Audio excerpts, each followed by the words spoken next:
Welcome to the second session of our Ecological Border Institute. This afternoon, we have the great pleasure to have Simon Dalby with us. Simon Dalby is Professor Emeritus at Wilfrid Laurier University. He's the author of several important books, Pyromania, Fire and Geopolitics in the Climate Disrupted World in 2023. Another book, Rethinking Environmental Security in 2022, and is also a senior partner researcher with Borders and Globalization. But before starting the class, I would like the students online and in person, if you want to share 20 seconds about who you are, where you are from, and what you are doing, please, you have the floor. But I think it's better if I give the floor to directly to people. So, Calliope, could you start to present yourself, please? You have 20 seconds. Hello, Ben. Hello. I had the opportunity to attend another seminar last year with Mr. Perrier. It was an excellent seminar. Well, I'm a customs officer from Greece. I have a legal background. I have regarding I am working at the sector, at the judicial sector. It is 18 years now in Greek customs. Regarding my education, I have law studies. I have already completed 2 masters, and now I am attending a master in European law. And my interest in this seminar is based on my second master. I had a master thesis concerning the relation. Not the regulation, how customs authorities can promote the EU energy transition. So that's for me. I don't know the question. Thank you. Thank you very much, Calliope. Nice to meet you again. We have Konstantinos Philippidis, please. You have the floor. Yes, I'm really happy that I'm among you. It's a very nice opportunity for me to participate in this seminar, in this meeting.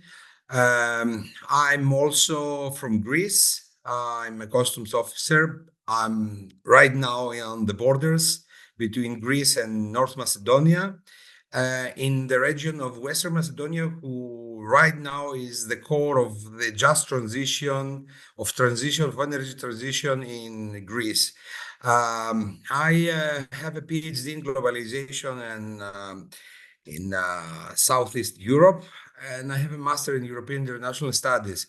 But also, I'm member of the EU Just Transition Working Group in Equality and Equal Opportunities in Transition, in Just Transition and Environment.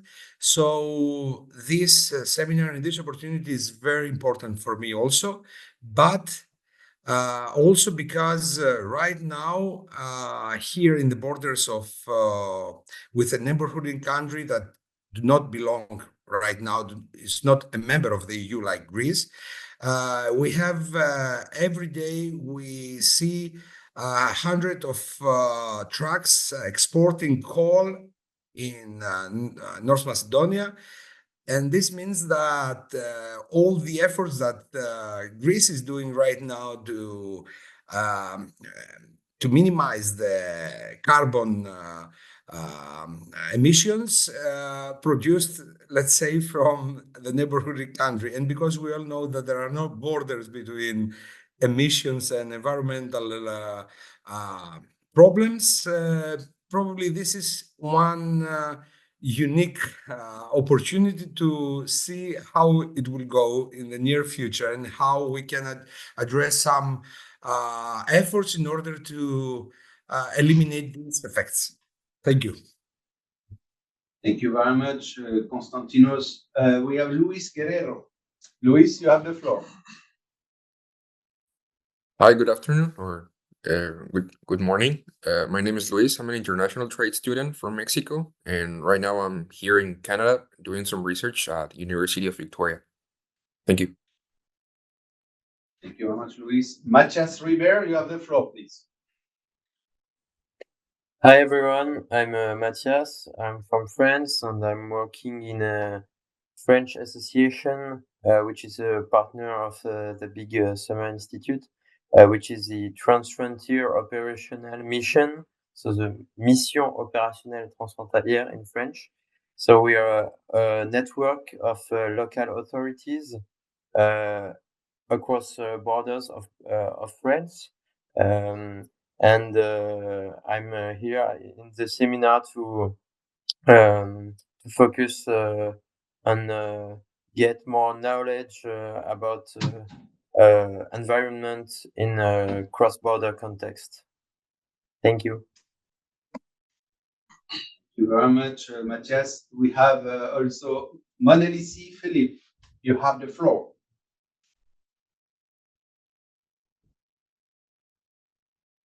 Good evening, everyone. My name is Monelisi. Surname is Philip. A customs and excise administrator at SARS in South Africa, in Africa. Yeah, I saw an opportunity and I thought I should just take an opportunity to enroll and see what I will be able to learn with regards to this bordering issues. I've just recently started to working at customs last November, so I'm still new at this, so I'm learning. Thank you so much. Thank you very much. We have also Peter. Peter, you have the floor. Hello, everyone. I'm Ricardo Guadalajara. I'm from Peru. Well, I am a custom officer for risk management and custom controls. At the moment, I work in the airport, and I have a master in public policy and management in the UK. Well, in my country, in my administration, we are worried about these kind of things, like climate change and other kind. For example, the CITES. That's all for now. Thank you very much, Ricardo. We have also Tatiana. Tatiana, you have the floor if you're online. Hello, everyone. I'm Tatiana, and I completed my PhD thesis on European Union border governance and neighboring countries, in Ukraine and Belarus in particular, at the University of Victoria. And now I'm a big lab researcher working on borders of the European Union with Ukraine mostly. And also I'm currently in Belarus.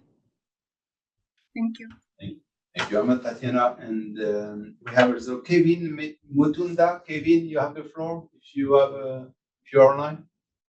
We have Benno today. Could present yourself, please. Yeah, hi everyone. My name is Benno. I'm from the University of Hamburg. I'm currently here as a visiting research fellow at the UVic at the Center for Global Studies, and I'm generally interested in global environmental change, climate change. So my background is in environmental justice. Climate security is also an issue which is very important for me.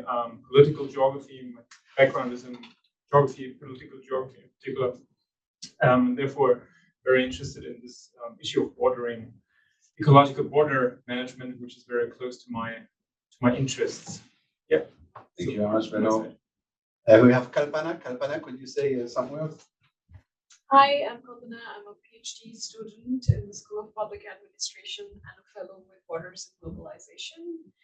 I'm working on India-Nepal border, and I'm also interested in ecological borders. Thank you. We have Benjamin in the room also. Thank you, everyone. My name is Benjamin. I'm from Ghana. I'm at the University of Victoria in the International Development Program. The master's program over there is about finishing my master's and an incoming PhD student to the Geography Department. I have research interest in land relationship and food system to kind of like understand how the supply chain of cocoa across borders influences, land relations in the local context. So I'm so happy to be here. Thank you. Thank you, Ben. And we have also Emma. Emma. Hi, everybody. My name is Emma. I'll be the TA for this course, so if you have any technological issues, just let me know. and I'm a master's student here at UVic in the Department of Geography. So thank you everyone for your presentation, and I will give the floor to Simon Dalby. Simon, you have the floor. Thank you very much. An interesting bunch of people from various places. The geography component, of course, is welcome because my master's thesis was a mere 42 years ago in the University of Victoria, the institution with which I'm now sitting, and it had the title of political ecology long before that phrase was popular in any of the literatures. So I'm obviously in good company with a few geography students here, interested in borders and climate and various things. My plan for today is relatively simple. I'm going to run this in sort of two talks at the beginning with a brief intermission between them. And then for the second half, instead of a practicum, given the fact that you, as the audience, come from such interesting backgrounds in different parts of the world, I thought we would do a roundtable discussion in three parts. Much of what I'm going to talk about in my talk in the next little while can be broken down into sort of three themes. The first is talking about the immediate impacts of climate change, which we might sort of call the first order consequences. There are all sorts of second order consequences of climate change as economies, societies get disrupted by climate change in terms of economics and knock-on effects from the immediate disruptions. In British Columbia here a few years ago, there was a major atmospheric river which had immediate consequences in terms of washing out bridges and disrupting communications, but it had a whole lot of secondary consequences in terms of frantic scrambles to cope with the immediate destruction of the infrastructure, including all sorts of interesting trans-border issues where trucks bringing food to Vancouver and Victoria were diverted across the border into the United States and back. So there's a whole lot of unanticipated costs to that. So there's all sorts of economic and social consequences. Those are the sort of the second order consequences of climate change. The third order consequences are, of course, the often unanticipated impacts of policies attempting to address climate change. We're worried about the impacts. We're worried about the knock-on effects, the second order effects, and therefore we introduce all sorts of policies to try to cope with these, which in turn may have all sorts of unanticipated consequences. So what I want to do is basically a conversation in three parts for the second half. First, we talk about immediate impacts, and I can draw hopefully on your experiences from different parts of the world. Secondly, sort of the knock-on unanticipated economic and social effects, and then the consequences of policy initiatives trying to deal with these disruptions will be our sort of third round in the room. The Zoom, should that be, the room, the Zoom, both together. We need a new word that puts room and Zoom together. I'm just not quite sure what that right word ought to be. Anyway, let me get started. I mentioned the fact that I had done a master's degree here a mere 42 years ago in geography. Yes. Yes. Continue the tradition, all of you in the room, please. And it was, at least in part, inspired by stuff that had happened 10 years before I finished my master's thesis, because the 1970s was a time when global environmental issues first began to really appear. This little book was the unofficial background research report for the Stockholm conference in 1972, the so-called UN Conference on the Human Environment. If you can find a copy of Only One Earth, it is still worth reading. In fact, it's really worth reading now for the historical perspective on how we all started to actually think about the big issues. As a geography student in the 1970s, and if you haven't figured out from what's left of my accent, it was in Ireland, these issues were just emerging.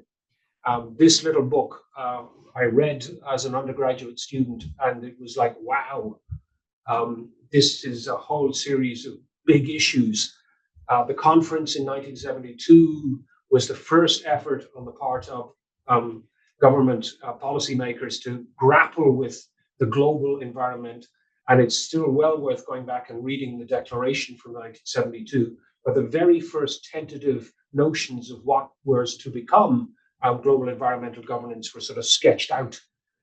It's all online. You can Google UN CHE Conference on Human Environment and find the declaration. But this little book was an attempt at that time to talk about what were then the emerging concerns about the global planetary predicament.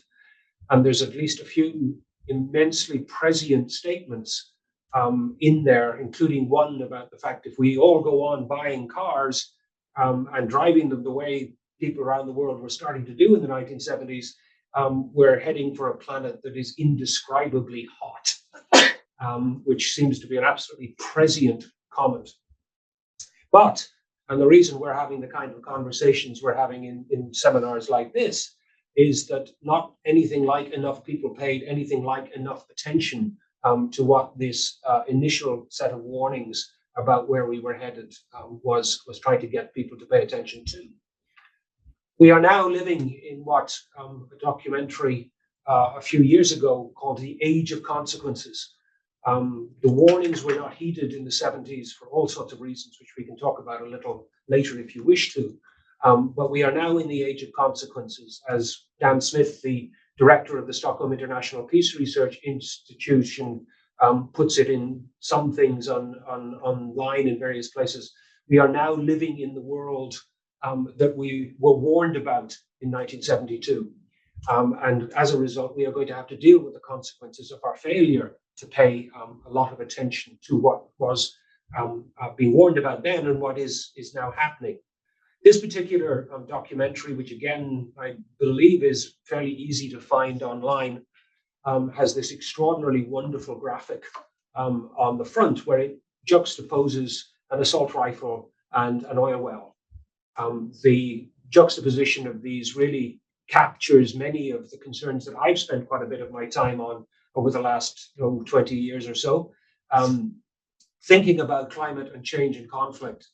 Because, of course, the security dimensions of this have been one of the efforts, or one of the methods that people have tried to use to get the attention of policymakers, saying, look, if we don't deal with these issues, we are facing major consequences. We may well end up with serious conflict, war maybe, as the consequences of using oil may lead us into the use of the assault rifles, because that's the metaphor that this image captures rather nicely. Over the last decade, the big question for the scientists and the social scientists and the security scholars in particular has been, is climate going to cause conflict? Because if it does cause conflict, the possibilities of all sorts of migrations across borders, the consequences of all sorts of trouble spilling across borders, going from weather events to political catastrophe. Is this going to happen? Will it happen? Where will it happen? What should we do about it? And some of the more cautious social scientists have gone, hold on, wait a minute, not so quick. Do we actually know that the big drought in Syria a decade ago was in fact one of the key causes of the civil war in Syria, as many of the headlines at the time suggested? And so one goes and is a good social scientist and goes and does the research and tries to figure out whether you can actually prove that climate change actually does cause conflict in situations like Syria. Because if it does, then maybe it will cause conflict in other places, and it won't be just the borders outside of Syria, particularly thinking of Turkey and to a lesser extent Greece, of course, because the refugees from the Middle East have, in many cases, found their way or tried to find their way to Greece as a way of getting into the European Union. If one stops and looks at this, however, it turns out that at best, climate change was what they sometimes call a conflict multiplier, but the failure on the part of the government in Syria to deal with the climate crisis, which really turned into an agricultural crisis at least in part because the Syrian government was attempting to modernize the agriculture in the north and east of Syria, but was relying on cheap fuel to power the pumps that would use well water to irrigate the crops and so on. That in fact their failure to think through the implications of what would happen if the weather changed a bit, what would happen if they decided as a result of a budget measure to take the subsidy off the fuel being used to pump water out of those wells, and hence causing an agricultural crisis because the farmers couldn't afford the fuel. So you see the chain of causation here. The whole argument here increasingly is it's the failure of government to adequately anticipate what was coming. The policies might have all sorts of unanticipated consequences, making farms dependent on cheap fuel to mine groundwater might not have been the most sensible development strategy. When a crisis came along, the agricultural situation was made a whole lot worse by the mode of development that the government had chosen to follow. Hence, the argument is, while there was a very nasty civil war in Syria, you've got to be very, very careful about saying that, in fact, climate was a cause of conflict. Yes, weather changed in Syria did cause all sorts of difficulties for employment for people in the agricultural sector. But as some of the more critical scholarship has said, but wait a minute, there was an even worse drought a few years earlier in Syria, and there was no conflict. So what happened? Well, what did happen, at least in part, was the fact that the farming system had changed, and it wasn't the weather that was necessarily the worst part of this whole mess. And of course, the government was extremely repressive. Staying in power was what they were most interested in, rather than alleviating the plight of many of their poorer citizens in the east of the country. The point about this is that it's all very complicated. Trying to draw very simple causal relationships between climate change and conflict turns out to be a very messy business indeed. And indeed, the relationships, the more the social scientists look into it, the more complicated these things seem to get.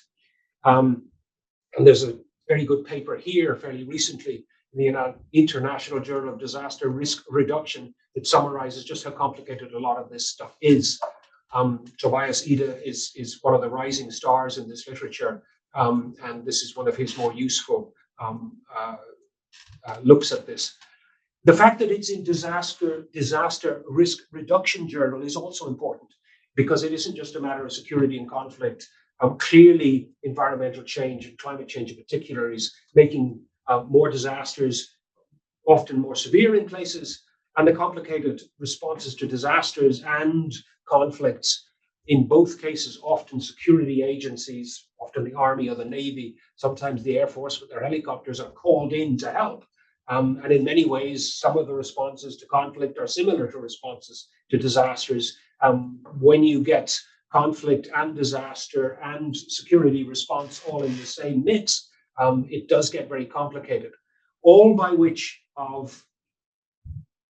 of saying, slow down and don't jump to assumptions about the causalities here in terms of the relationships between climate and conflict and disasters. Yes, clearly climate is causing all sorts of disasters to become much more severe. Both droughts, too little rain, and floods, too much rain, are increasingly a problem which is directly attributable to climate change. But how they play out in particular contexts is to a very substantial extent dependent on governments' anticipation, preparation, and willingness to respond. And that is the sort of the theme that runs through most of the rest of my talk. Because, of course, much of the attention, and particularly the discussions around borders, comes to the discussion about environmental refugees. If millions of people are leaving places like eastern Syria as a result of climate change, flowing across borders or trying to, this extraordinary picture of all of these people trying to migrate on a boat should make the point that this isn't necessarily easy. Then, of course, there's obviously a border dimension to this. And in a few of these images, I actually have the source that I've used for them in case people want to follow it up. This one is just to highlight the Wilson Center publication, New Security Beat, which is a very useful source for tracking some of these debates. But of course, legally, and as far as borders are concerned, there is no such international legal category as an environmental refugee, which of course makes things very complicated because, well, should there be? Are we in a world where climate change is requiring us to have a new category of refugee? Open question on that. Perhaps some of you will have thoughts about how that category might impact your own border operations. But clearly people are migrating in all sorts of ways. I kind of like this image because this is a rather precarious balancing act, trying to find a trail or a route through flooded landscape. It seems to be sort of a metaphor for our time, because it clearly goes into the crucial question of landscapes are difficult to negotiate, and in many ways we need to stop and think about what kind of landscapes we are making as a result of our development projects in numerous parts of the world. And I will come back to that point. We are clearly in some parts of the world, and given the fact that Donald Trump is in the headlines around the world at the moment, and his fascination with his wall, most of which he didn't get around to building while he was actually president, but nonetheless, this image of a border patrol is particularly interesting because, of course, the strange structure is a wall built on a desert, and these strange things that sort of come out at an angle from the bottom of the wall are supposed to, I can't guarantee they actually work, but they are supposed to allow this fence, which is a fence perhaps more than a wall, to rise up and down as the sand dunes move. So we've got this extraordinary image where we have put a line across the desert. We are patrolling it. We're trying to stop two-legged creatures and, of course, four-legged creatures. Two, which is the ecological dimension of this for cross-border studies. Four-legged creatures have just as much difficulty crossing this, but at least most of them have. Monkeys and a few others will find their way over this kind of fence with relative ease. But it does have wildlife management implications if you build these strange walls across deserts. And I think that this is sort of an image that captures borders, ecological change, where the landscape can change, but the living creatures that live on that landscape are restricted from movement. And it really is a simple but fundamental question of ecology and borders captured in this image, and with the patrol truck enforcing any efforts to violate that wall, just added into the mix to make the point.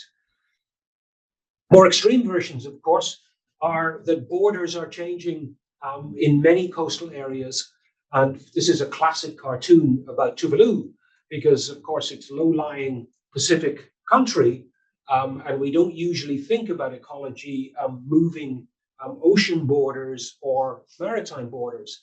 But in practical terms, as oceans rise and inundate atoll societies, in particular in the Pacific and Indian Oceans, that's exactly what's happening. The borders are literally encroaching on those small island states, because we always consider the shoreline to actually be a form of border. Will Tuvalu exist in the long run or not? And that is, of course, the question, because it is far from clear that some of these atoll states or other low-lying countries, think Bangladesh, think the Mekong Delta in Vietnam, they are seriously vulnerable to rising sea levels, which is in fact an effective matter of borders moving, having all sorts of consequences for the populations. And that's ecology and borders in a way that we don't usually actually think about it. The maritime borders also, of course, shift because of the shoreline, which is the benchmark from which you measure your economic exclusive zones. your territorial seas and all these other maritime things. If the border is eroding because the sea is moving, well, then does your economic zone actually move too? Is a big question for the lawyers dealing with these things. The bit of the story that, of course, I appreciate is if the waters continue to rise, most of Florida will disappear under the water. So Cuba's maritime border will migrate north as Florida recedes. Except, of course, it doesn't really work because somebody's bound to pour a whole lot of concrete on the Florida Keys to keep them above the surface of the ocean. But nonetheless, it makes the point that borders are, in fact, in motion as a result of sea level rises caused by climate change. These are the kind of things that, if you're serious about ecology and borders, you've got to stop and think about, because they're already beginning to happen. And the presupposition built into so much of discussions of territory and borders is that they are fixed. They are a line on the map. We know where they are. Well, in the case of Tuvalu and various other countries, we may know where they are this year. Do we know where they're likely to actually be a decade or two hence? Well, not so quick. We have to stop and think about borders that are moving in as another dimension of these connections. Those are some of the implications. But well, decades into the future, where are we headed? What might that future actually look like? And this, of course, is what is increasingly alarming to the ecological scientists. You've all seen a version of this diagram by now. It's the rising concentration of carbon dioxide in the atmosphere. How many of you have stopped and thought about what kind of a CO2 baby you were? What was the CO2 concentration on the planet when you were born? People are actually sometimes now starting to identify as I'm a 330 baby or I'm a 350 baby. Yes, I am a 315 baby. This is the chart of my life. If my mother's calculations had been correct, I would have appeared the week that they started measuring global carbon dioxide concentrations in Hawaii. I was a bit enthusiastic to get on with things, so I came a few weeks early. But this is me. I'm a 315 baby. What are you? It's a way of charting the fact that literally the atmosphere is changing as we get older. And if you could get a benchmark on where you started, it should be thoroughly alarming at how rapidly that crucial that greenhouse gas is rising, which is why this diagram that everybody has seen, I insist on reusing just to remind everybody about just how significant it is, because it's the trend line here. It's the accumulations in the atmosphere that are absolutely crucial, because the ecological services that the planet can provide cannot absorb carbon dioxide at the rates at which we are generating it. And that remains the crux of the issue on climate change. Everything else is pretty much secondary to dealing with that. What is very interesting, and for those of you who may have read the paper that I suggested as background reading, of course, is that there's another kind of boundaries that the scientists are talking about, the boundaries to what they call a safe operating space for the Earth system. This is a particularly good summary of it from a couple of years ago, written in plain English, and also a Netflix documentary for those of you who prefer this. It is notable that the forward by Greta Thunberg is in bigger print advertising on the front cover than the authors, but never mind. The point about this is that there are what the scientists are calling a series of Earth system boundaries, and that we are beginning to overshoot. This is an older diagram, but it makes the point that it isn't just a matter of climate change, but nitrogen and phosphorus loading, chemical pollution, ocean acidification, and other things are also part and parcel of our ecological predicament. Climate change in many cases is making dealing with all of these things more difficult, but it is not the only one. Somehow or other, PowerPoint has managed to chop off the top and bottom of this diagram, for which my apologies, not quite sure how that happened. But the point I want to make is that we clearly are facing a world that is shortfall in terms of the provision of many social requirements from the that are agreed upon in the Sustainable Development Goals, but we're in overshoot, exceeding what the ecological system can cope with. This is, of course, Kate Rowett's version of the diagram, which we can come back to if necessary. More alarming is the fact that we will not just have nice, simple, linear changes in environments, but we are likely to cross what are sometimes called global tipping points. Ecological systems are often fairly stable until they're not. And it's crossing a threshold or a tipping point that is what is particularly alarming. And again, I put the source on this one in so you can track it down if you wish to. The University of Exeter has a whole series of discussions about global tipping points and some recent reports from which I've stolen this diagram, which are well worth having a good hard look at. And of course, the point about this is that there isn't just one or two tipping points, but they may be interconnected. So if the Atlantic meridional overturning current, the AMOC, slows down, it may in fact dry out the Brazilian rainforest, which will then aggravate yet other ecological consequences. The point about this is we live in a very complicated ecosphere with the bits and pieces that are interconnected in all sorts of complicated ways. Messing with one may well cause us to inadvertently mess with others, with knock-on consequences which are increasingly difficult the further out you go into the future to predict. The science of all of this is captured in this word Anthropocene, which scientists have been talking about as the new era in which humanity now lives. Great big fuss in the Earth System science community about this. A lot of pushback from the geologists who have been saying, well, it's not really a new geological epoch, or should that be an era? The crucial point is that human fingerprints are all over how the Earth system now functions. Whether you call it Anthropocene or something else, the new context in which we now live is one in which many things that used to be predictable are much less so now. Hydrologists talk about non-stationarity. It used to be that engineers had a fairly good idea about what fluctuations on a river would be, because sometimes hundreds of years of records of flood levels and drought levels, you sort of knew more or less what it would fluctuate within.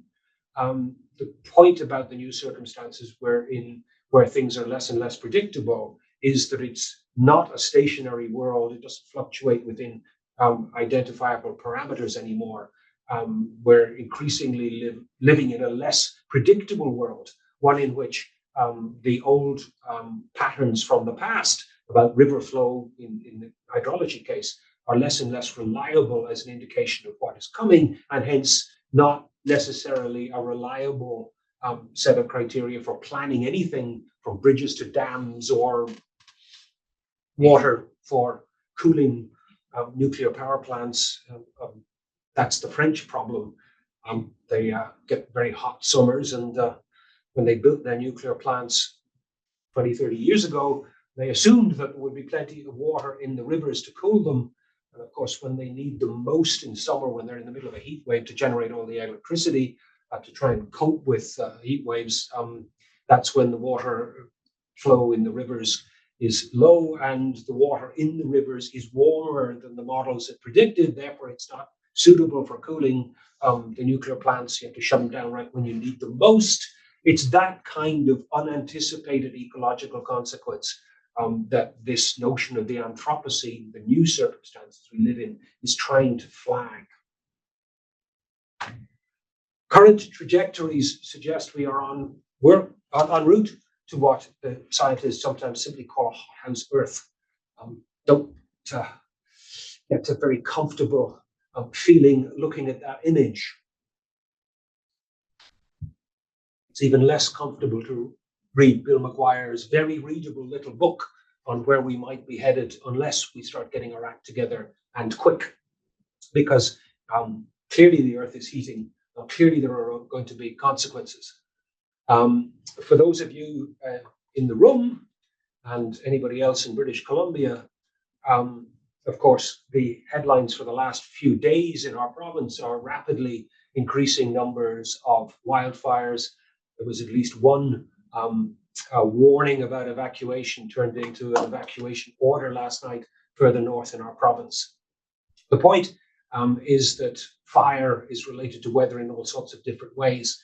And John Valiant, local author here, has written this extraordinary account of a huge fire in Alberta some years back, good Lord, is it really 8 years back now, which really got people's attention, not least because the fire crews that were fighting it had never faced the kind of severity of fire that they had dealt with in the past. This was simply off scale. It was so much bigger, so much hotter, so much faster that they had to rapidly improvise and learn on the job, as it were, to try to cope with circumstances that they simply hadn't anticipated.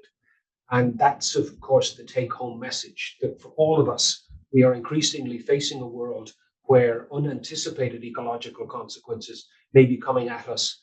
And at least being aware of the fact that we may be surprised may help us to be at least a little better prepared. And the story of extraordinary innovation on the spot by some of the fire crews in this book is well worth a read. It's scary. It's also reassuring in one sense, in that we are humans, and faced with disasters, we can actually learn. And if you're a student or a policymaker, remembering that we all need to learn and keep on learning is another take-home message from my talk today.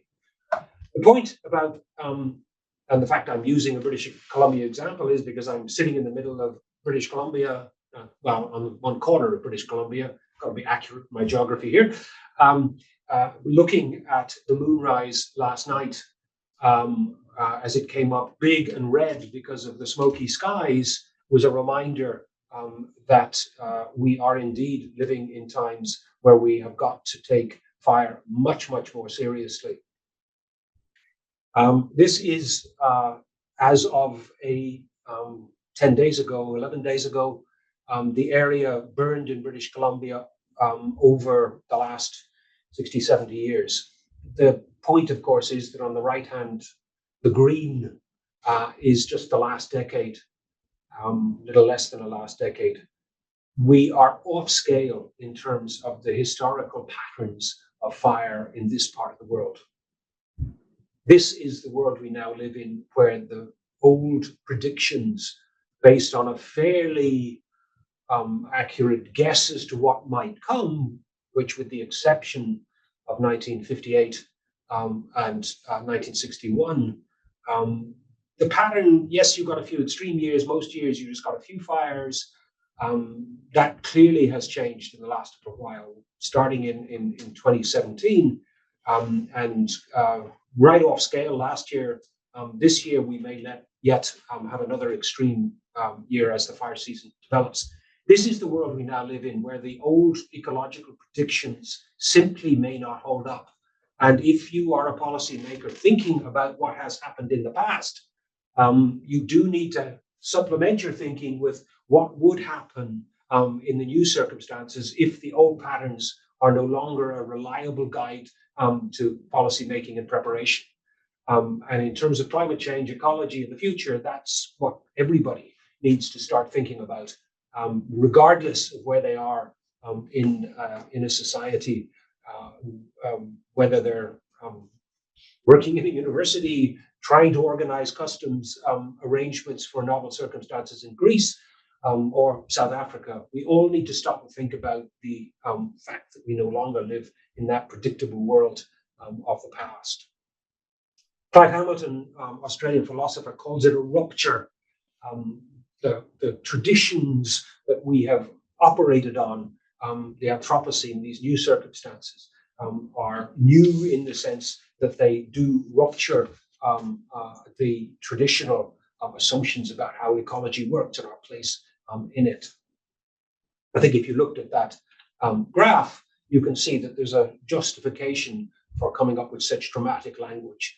In this case, at least, things are a rupture from previous existence. This is starting to shape how some of the social science literature is now dealing with it. This is a rather odd title. If you're a poetry fan, you will realize this is an old Auden post. Let me try that sentence again. An Auden, the poet, a post-war commentary on our new circumstances in the 1940s. He called humanity children of a modest star, trying to talk about the fact that we were clearly part of a small planet. This is in the immediate aftermath of nuclear weapons, beginning to change people's understanding of the vulnerabilities.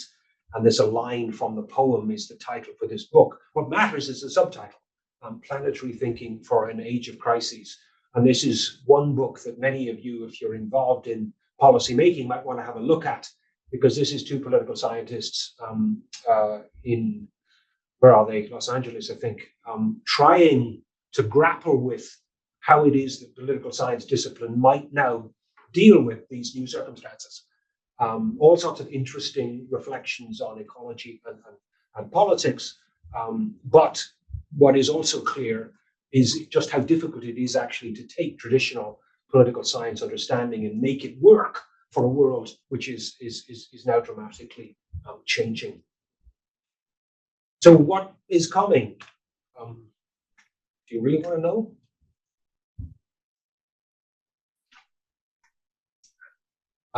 Okay, full confession here. My crystal ball is a bit cloudy at the moment. My standard joke is it's cloudy because climate change has increased the amount of moisture in the atmosphere, which means there's more clouds. So the future is not very clear to me. I hope the joke carries the basic point. Sure you want to hear this? One of the things we probably need to do is stop and think, not just in terms of social science, but in terms of how it is we imagine possible futures. And of course, over the last few years, finally, novelists are beginning to stop and ask some serious questions about this. Amitav Ghosh wrote a little book a while back where he talked about a derangement on the part of Western culture in particular. All these big dramatic changes are happening, and the novelists, where are they? Well, they're not writing about this until fairly recently, at least.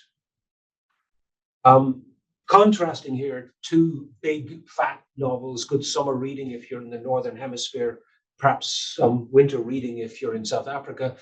The point is that these are actually two very interesting attempts to think about what might happen. The Ministry for the Future, Kim Stanley Robinson, wonderful science fiction author. I'm a great fan, so I'm completely biased about this. I'm also completely biased because here's a spoiler alert: the heroine that saves the planet is, of course, an Irish diplomat. So she's going to solve the world's problems. So I've got to love this novel, having been born in Dublin.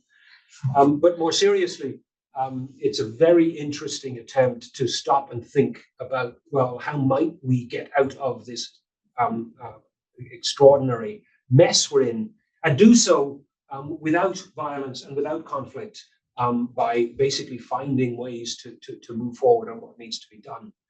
Spoiler alert on this, I thoroughly recommend reading Kim Stanley Robinson's novel, but you do have to get through the first chapter. Persist, please. It's a very unpleasant opening, but it works rhetorically because he's trying to get, look, this is big and it's serious and it might happen. The rest of it is a very interesting attempt to think about possible futures. The contrast is Neil Stephenson's Termination Shock, which actually suggests that, well, we may get all sorts of weird and unanticipated conflicts if we don't get our policy act together. Robinson's is a much better novel, but Stephenson is interesting insofar as he's actually trying to think through the climate security and conflict set of possibilities with some reasonably interesting plot twists, and I'll say no more. What is clear in terms of ecological security is the emerging literature, and this is from Matt MacDonald. Sorry, the subtitle's out of focus, it seems. Climate Change and the Construction of Security, in which Matt is trying to get us all to think about what it is we need to secure. what kind of ecology now matters. And his point is that we need to think about securing ecological function in many parts of the world, not just the supplies of resources, but actually making sure that in these changed circumstances, ecology can actually function, because it needs to, if we're going to provide food and habitation for the 10 billion people that the United Nations says we're going to have later this century. My own argument is trying to make something rather similar on this. So my Rethinking Environmental Security is attempt to think about what now needs to be secured, and what needs to be secured is ecological fecundity. Providing ecosystems with the conditions they need to thrive has to be at the heart of any serious policy grappling with climate change. At the biggest scale, again, this is another, and it's open access paper. Just Google the planetary commons if you want to read this. They're trying to make the argument at the global scale, which ecosystems have to be functional for the long run if the planet is going to feed and house 10 billion people later this century. That is a big shift in thinking, insofar as we're now trying to think about how do we make key ecosystems function. We're not just trying to protect an environment which we've already now dramatically changed. We're actually trying to think about which systems it is that we need in the future. We have to move away from global commons governing resource use to universal rules for how we secure critical biophysical Earth system functions. This is a shift. It's not just resources uses. It's how we actually make sure that ecologies work for everyone on Earth. And it's the interconnectedness of that which we now need to stop and think. And that's, of course, very tricky, because we live in a world of political jurisdictions with all these border things we keep talking around them. And in many cases, these critical biophysical functions don't respect natural borders or national borders. And a crucial part of what we now really do need to stop and think about. And crucially, it's urgent, because we don't have much time in some of these cases. If we don't act in a timely fashion, the resources needed and the political ability to grapple with these issues may pass us by. So one more paper here, thinking about how it is that if we don't get our act together, we may not be able to get our act together further down the road. And I think that this is one of the other things that is not usually on people's agenda, particularly if you're dealing with the practical everyday questions of customs and border migration and never mind trying to figure out the very practical on the ground issues of how you do just transitions and so on. We do need to make it clear that we need to move on this stuff. I saw an estimate a couple of days ago that one newspaper or other, I can't remember which, saying that we're talking about hundreds of millions of dollars of research now going into geoengineering. If we don't get our act together, we are going to have to, so the argument goes, start doing all sorts of interference with ecological systems. And the one that's getting all the controversy, of course, is increasing the amount of reflectivity of the Earth's atmosphere because of the potential of pumping large quantities of aerosols into the atmosphere. Top right on this diagram is the one that's the most controversial. Doing all sorts of other things are less controversial. Well, we've got to do something. Kind of logic is starting to kick in on these discussions.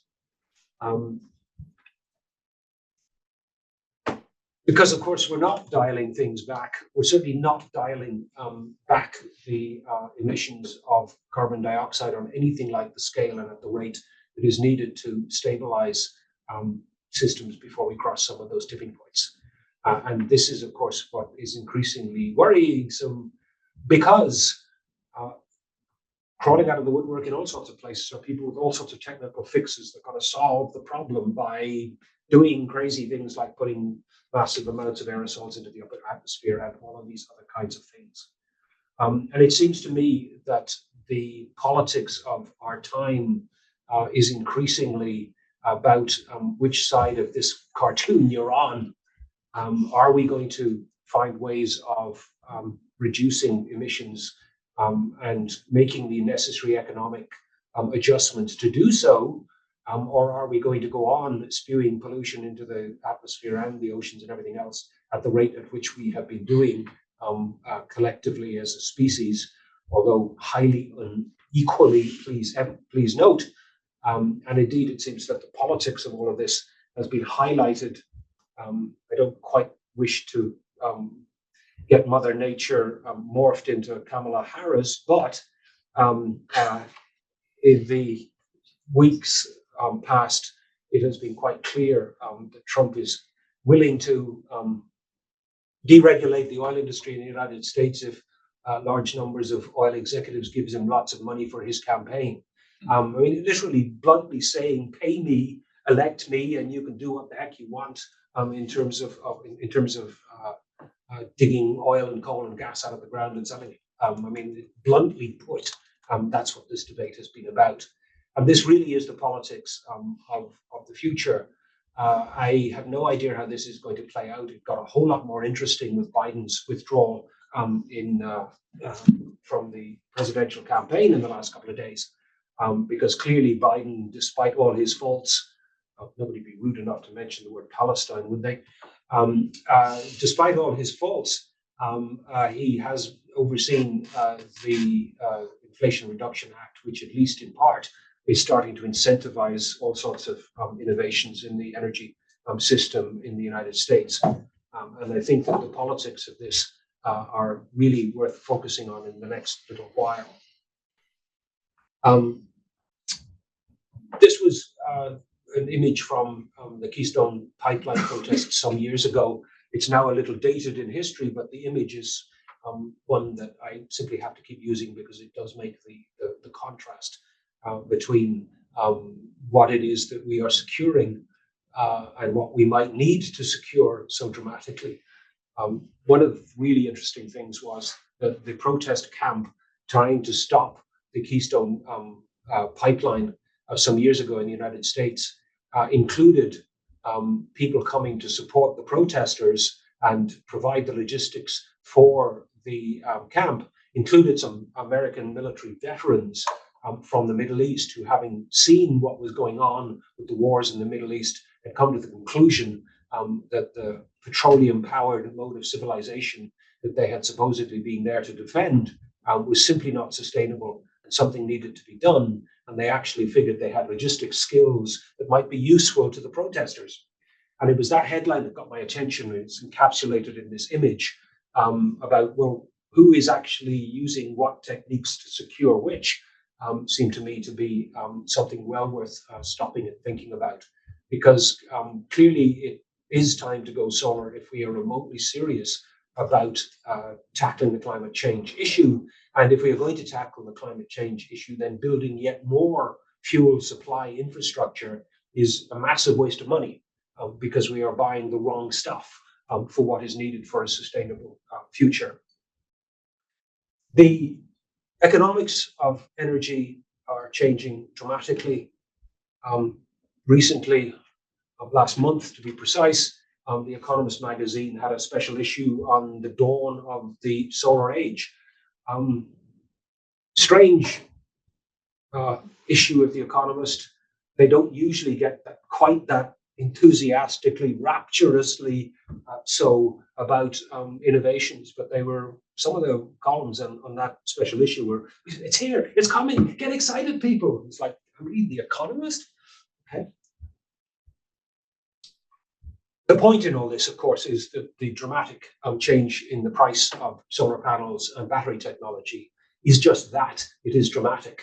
The predictions from the International Energy Agency until very recently have massively underestimated the speed of innovations in solar and batteries and what that might actually do to energy.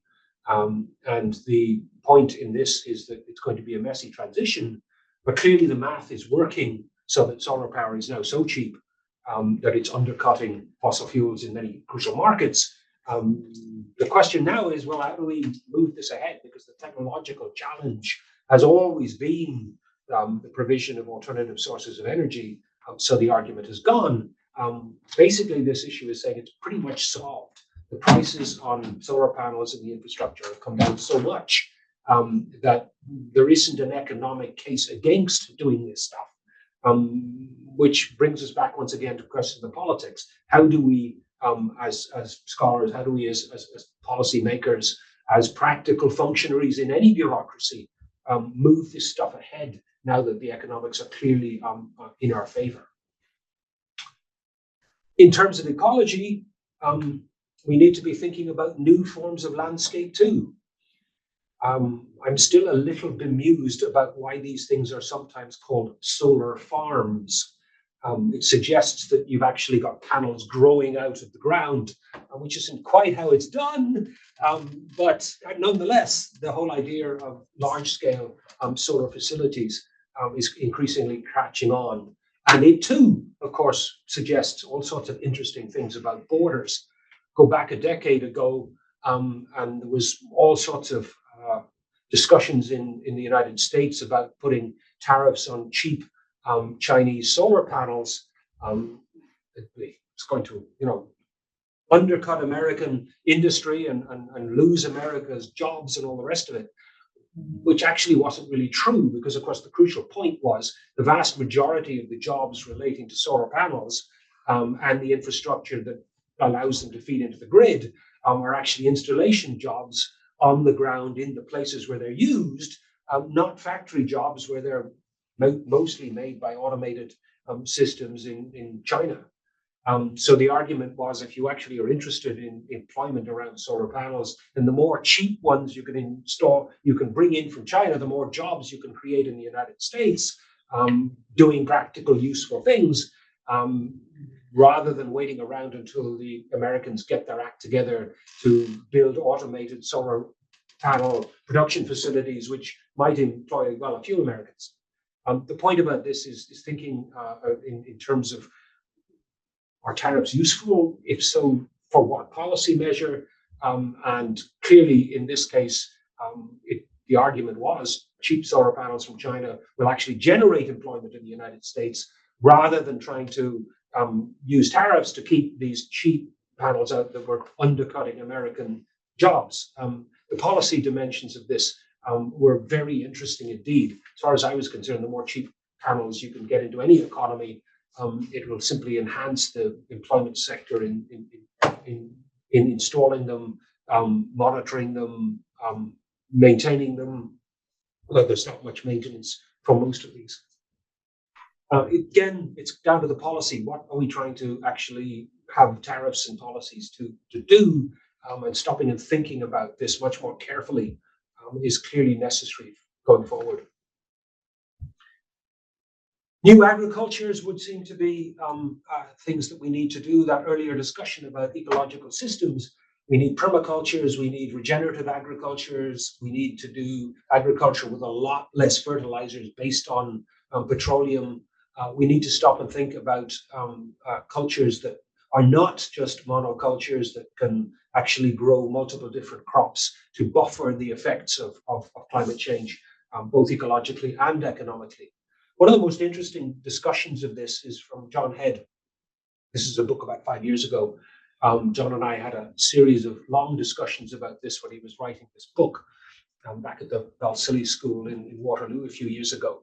But the crucial part in all of this was what John was trying to suggest, and we talked at length about it, is if we are serious about agroecological integrity, to use his framework, if we are serious about doing agriculture in new ways, we also need to think about the fact that certain forms of agriculture will work in certain biological circumstances.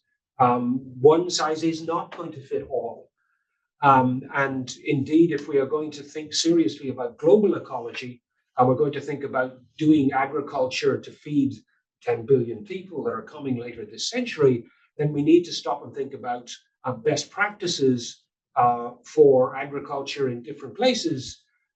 And wouldn't it be really nice, says John, if we could actually start thinking about best practices regardless of traditional national borders, and actually think about best practices for particular biological circumstances in different places. So if you have a place that's really good for growing wheat in Argentina, can you get the best practices there and organize it so that a really good place growing wheat in, I was about to say Ukraine, maybe that's not the best example at the moment, but in the Midwest in the United States, perhaps in Australia, is there some really good wheat growing areas in Kenya?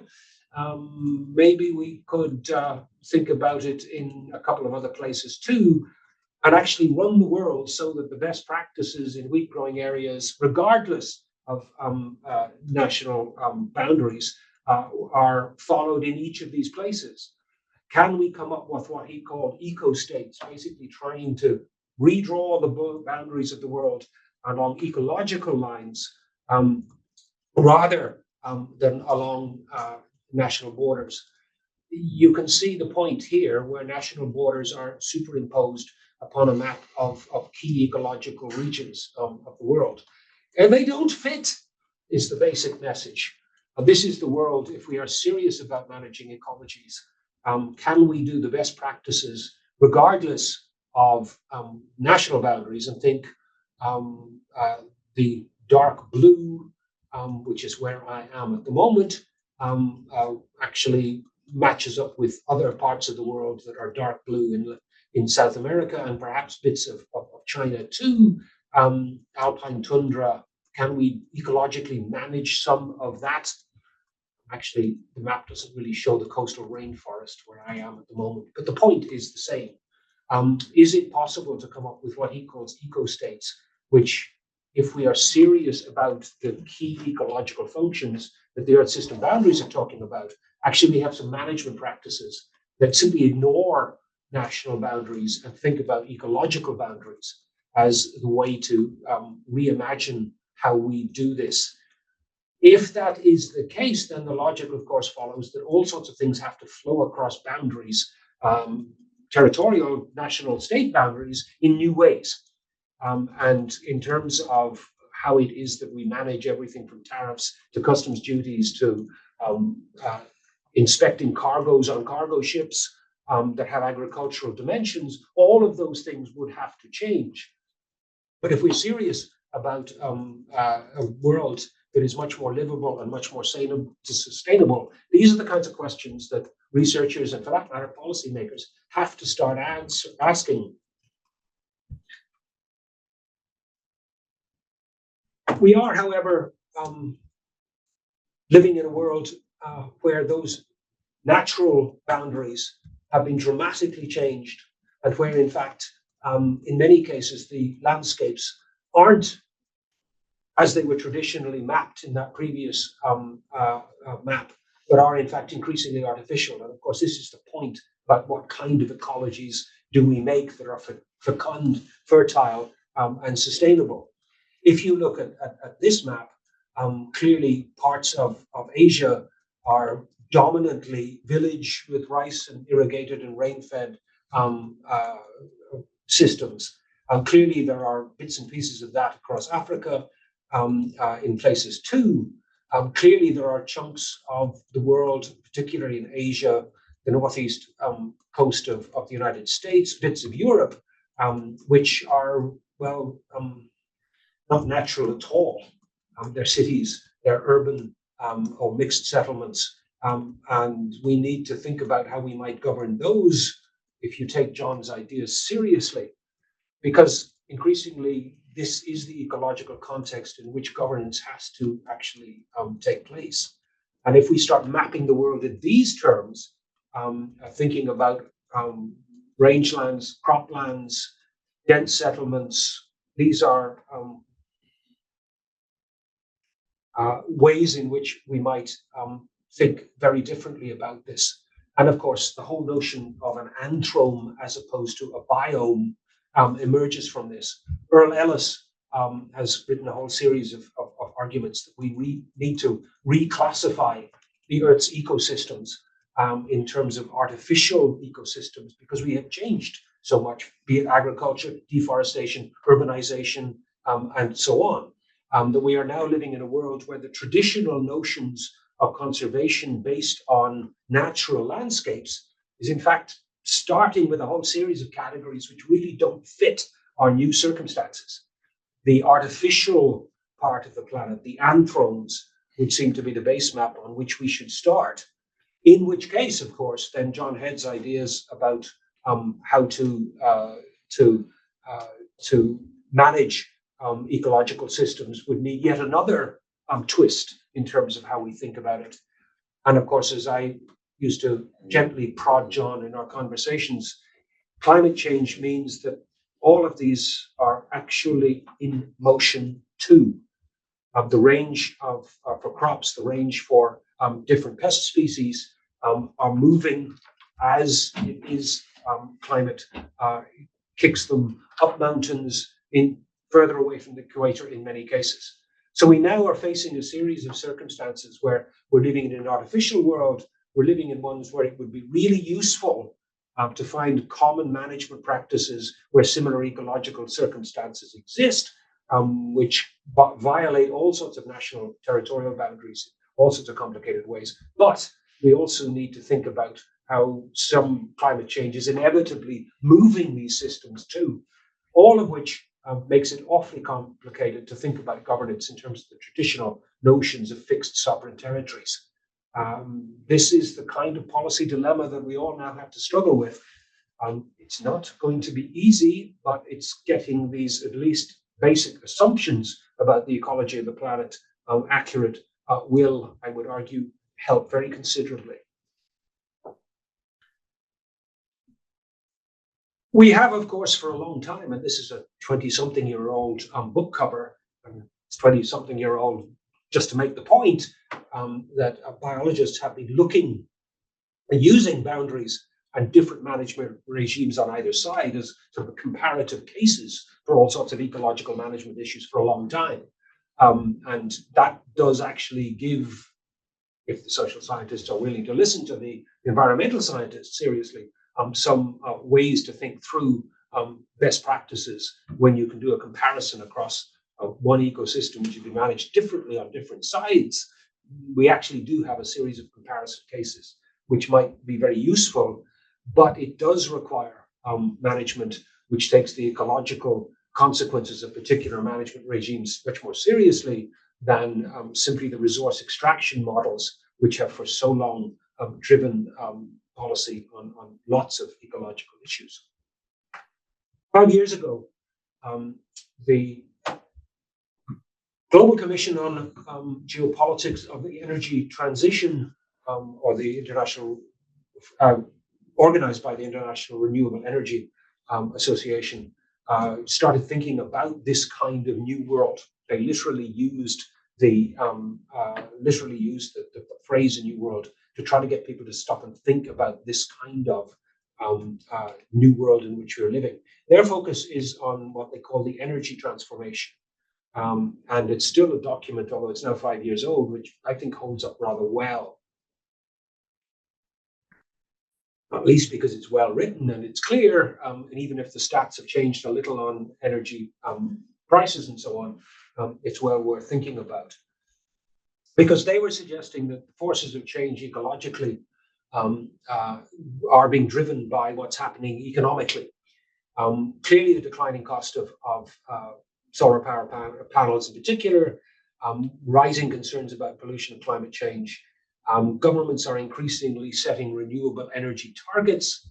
Technological innovation is speeding ahead, and slowly, but despite Trump's attempt to sell his presidency to the highest bidder in the oil industry, investors and corporations are beginning to pay attention, and public opinion is also shifting in terms of getting serious about dealing with climate change, even if the public isn't quite clear about who should do what as a response to the existing crisis. And it seems to me that all of these things are moving in the direction of further sustainability as an option, for the future.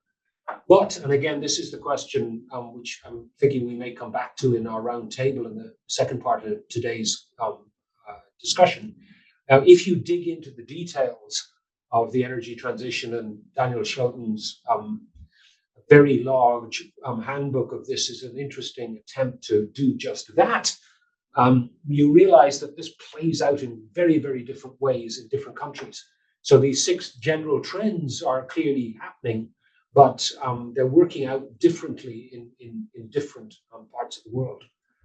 And insofar as I want us to talk a little in the second part of today's process about how this is playing out in different places, one thing that Shelton is particularly good at collecting up in this volume is the fact that there are all sorts of unanticipated roadblocks in terms of the energy politics. And that is also something that you might want to reflect on. Well, where is the roadblock for getting those solar panels on the roof and cutting back on using automobiles, etc.?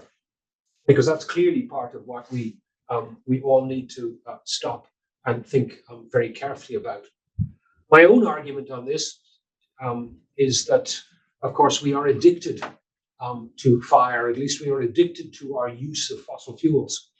Pyromania is an impulse control disorder, if you look at psychology, which means we know we shouldn't do it, but we still go on burning things anyway.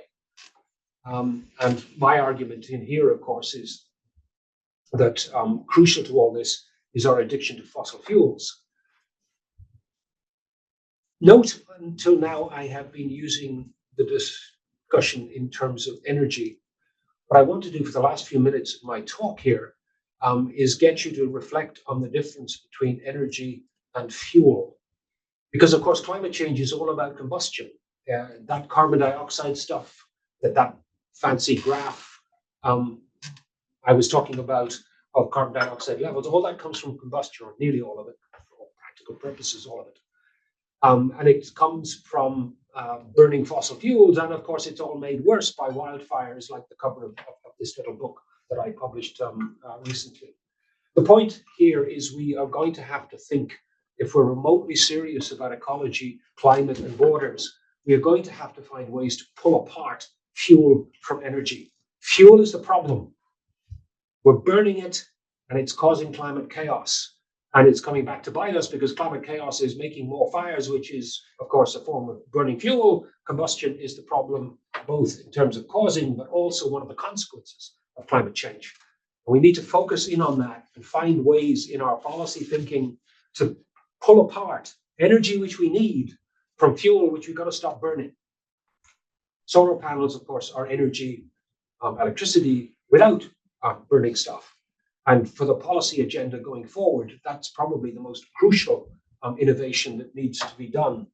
I've been pushing this line for a while, although it's hard to get people to make that disconnect. But it seems to me to be one of the things that we really do need to do. And of course, people are beginning to respond. And yes, it's back to borders, of course, because the European Union is involved in a whole series of processes, the details of which I cannot keep track of. Please don't ask me in the Q&A because I'm not up to speed on the final points of this. The point I want to make is that if you are importing something into the European Union now, they're going to look at how much carbon, i.e. how much fuel has been involved in its production. And if there's a whole lot of fuel involved in its production, they'll charge you a tariff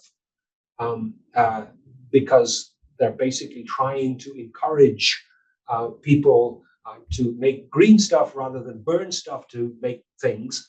And that's the crucial point, is we are now seeing border controls trying to get a handle on the imports of commodities to basically encourage producers to make them without burning stuff to reduce climate change impacts. The way that this is regulated is, of course, about tariffs, which are in one way or another import controls. Perverse consequences again, the tariffs on electric vehicles is, of course, having the opposite effect because it's preventing at least some Chinese models from making it into the European and North American markets. Again, it's a parallel with this problem with the cheap Chinese solar panels. If we really want to encourage the removal of fuel from the transportation sector, then more electric vehicles is one way to do it. Of course, I think more electric bicycles may be even more important for many cities in numerous parts of the world. But again, this is a tariff, it's a border control, and it is having the perverse consequence of reducing the pressure on North American and European car manufacturers to hasten their introduction of electric vehicles and to phase out their internal combustion engines. Combustion, it's that word again. It's fire, it's fuel. That's what's causing climate change. There are all sorts of other consequences, which I just want to flag as we go by, because of course, climate change is changing the range of pests and pathogens. This might have consequences for food security. Again, another border issue, because phytosanitary standards are a crucial part of how customs and borders operate on these things. And there's all sorts of likely consequences there.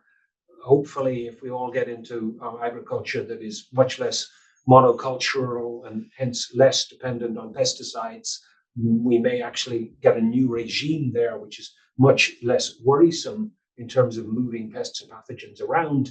I leave that to the agricultural scientists, but I just wanted to flag it as one more item on the agenda of how borders and climate change interconnect. My own angle on this recently is, of course, to link my argument about combustion with what's emerging now for the parallels with the security sector, a non-proliferation treaty for fossil fuel. Back in the Cold War, as everybody got increasingly worried about nuclear weapons, which of course are another combustion hazard, because when you fire off nuclear weapons, mostly they set fire to things. We think about radiation or blast effects. Fire is one of the major consequences of nuclear weapons if they are exploded anywhere close to anything that's burnable, cities, oil, refineries, and so on. And again, the security problem there from massive amounts of burning in a nuclear war would be the so-called nuclear winter, cooling off the planet, agricultural chaos as a consequence of all the smoke obscuring the sun, and hence making agriculture very unreliable in the aftermath of a major nuclear war. How do you solve the problem of nuclear war? Well, at least back in the Cold War period, the whole idea was to try to prevent the spread of nuclear weapons, hence non-proliferation, while simultaneously reducing the number of weapons so that if the worst happened, the damage might be limited. And indeed, the environmentalists are picking up the same logic, saying, well, there's enormous damage being done by fossil fuels. Therefore, we need to stop building more fossil fuel infrastructure, more pipelines, more tankers, more trucks, more refineries, and all the rest of it. Can we actually get a control regime on this very close to what we did in the Cold War to try and restrict the expansion of nuclear threats? It fits for the security sector, which is one reason I've been running with this line of argument for a while, because they at least understand it. And it so turns out that the security sector got very good at what was called back in the Cold War national technical means, monitoring who was producing missiles and rockets and weapons. It's a heck of a lot easier to count wells, pipelines, and refineries than it is emissions, which there are all sorts of complicated things about how you count these things. It would be much, much more simple to actually count wells, refineries, tankers, trucks, moving fuel than it is to count emissions. There's all sorts of reasons to add this kind of supply side policies into thinking about climate change. And again, of course, the whole idea of non-proliferation was to restrict the exports of nuclear technologies. So we have, again, border controls on exports of certain kinds of drilling technologies and so on to reduce the amount of new wells. The parallel works nicely for all sorts of good reasons. And it, again, does obviously have a border monitoring and control consequence. A final few thoughts before we stop. There, across town here at the Royal Roads University, Thomas Homer Dixon has a new Cascade Institute that has been pushing this notion of polycrisis, trying to understand that we have got war crises, we have got ecological crises, we've got economic crises, political crises, IT, did somebody say IT as well? All intersecting in complicated ways. And that if we're serious about how to grapple with some of these issues, we can't just focus on one issue. We need to think through the consequences that it may have for other issues. If we are in either bureaucratic silos or academic silos, the encouragement about this discussion of polycrisis is to try to look outside your own silo, think outside whatever box you're actually in, either conceptually or bureaucratically, to try to understand the interconnections between some of these, because the argument is that you're more likely to come up with innovative solutions if you're not just looking at the problem in one very narrow way. So I would encourage some of you to think about polycrisis, and one of the people involved in the in that network is Michael Albert, who's now teaching in Edinburgh, I think. This is his new book where he's trying to tease out all of the interconnections between this, which, if you read it, actually looks in some ways back to 1972 and Only One Earth, when they were trying to begin to think some of these things through. So we're back thinking about these in novel ways too. It does require us rethinking ecology as the focus, not traditional notions of conservation. And my former colleague at the Balsillie School has written this interesting attempt to rethink a lot of things, focused on ecology as what needs to be facilitated rather than resources that need to be extracted, as a whole new way of thinking about this. There's a lot of philosophical and conceptual stuff in this, which we can't go into today, but I want to flag it just so that you realize that there's a much larger debate about these things happening in academic circles as well. We need to rethink ecosystem services for the Anthropocene to the ecozoic. The promise is, if we can get through this, there will be a new global economy, which these folks are talking about, the ecozoic, which will actually start thinking about the benefits of nature, but also thinking about how it is that we think about ecosystems as providing an ecozoic period for the future, something that gets past this period where we've been so dependent on violence and fossil fuels to make at least some of us affluent and hopefully secure, but at the expense of so much elsewhere and also into the future.